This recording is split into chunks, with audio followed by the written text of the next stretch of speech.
Thank you very much, Randy. A lot of you hanging on. We'll go right to the phone lines. First up, Mark. He's listening in Arizona, Forest City. Hi, Mark. Hi, how are you? Good. How are you? I'm fine.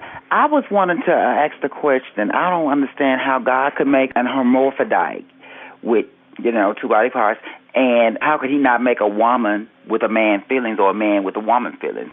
How can that happen? I mean, he make a person with two body parts, but it's not possible for him to make a man that has women feelings or a woman with men feelings.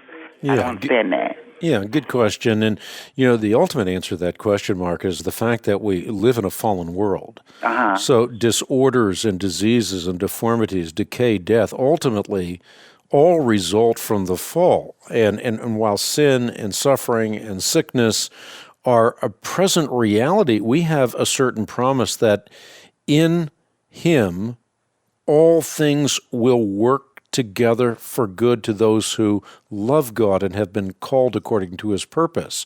So in the meantime, we struggle with all kinds of maladies.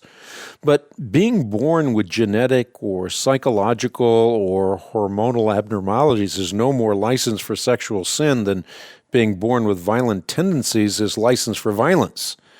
So regardless of what the malady is that we have, whether it's cancer or some other problem that is related to the fallenness in the world, we have to conform ourselves to Christ, and He will give us peace in the midst of the storm.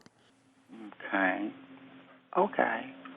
So with the hermaphrodites, what do they choose? Don't they have the right to choose either or? Well, what happens, and this is oftentimes referred to as intersex or disorder of sex development, or sometimes, as you say, hermaphrodite. And for everybody listening in, this refers to a very rare condition of someone being born with both male and female reproductive organs and sex glands, and in even rarer cases, both XX and XY chromosomes. Mm-hmm. And the medical treatment for this involves surgical and hormonal assignment of gender, which ideally should be made on the basis of all relevant factors, physiologically and psychologically. And if there's reasonable certainty that a medical mistake was made in the assignment of gender, it would not be beyond biblical bounds to prayerfully reconsider the reassignment of gender. And as with the treatment of any rare disorder, this is a complex subject. There's human error that can be involved, and therefore it's crucial to seek the most competent medical counsel, and I think the most competent biblical counsel as well, if you're dealing with this at any rate from a biblical perspective. But you shouldn't pursue anything until it's been resolved in some way, and biblically resolved. Because, again, the Bible places parameters around our lives so that our joy might be complete. And sometimes that seems harsh, but it's no different than the requirement placed on all believers to die to sin, live for righteousness through the power of Christ with the help of the Holy Spirit.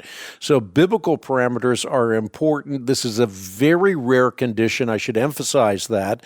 But if someone has that condition, and if they're struggling with gender confusion as a result of the condition, then I think what you want is the best counseling possible. So a soundbite from me isn't going to do. It's got to be a whole lot more than that.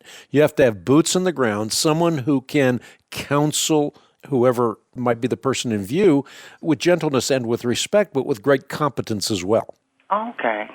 And what we can do is kind of guide you in that area. If you want to hang on, be happy to help. Okay.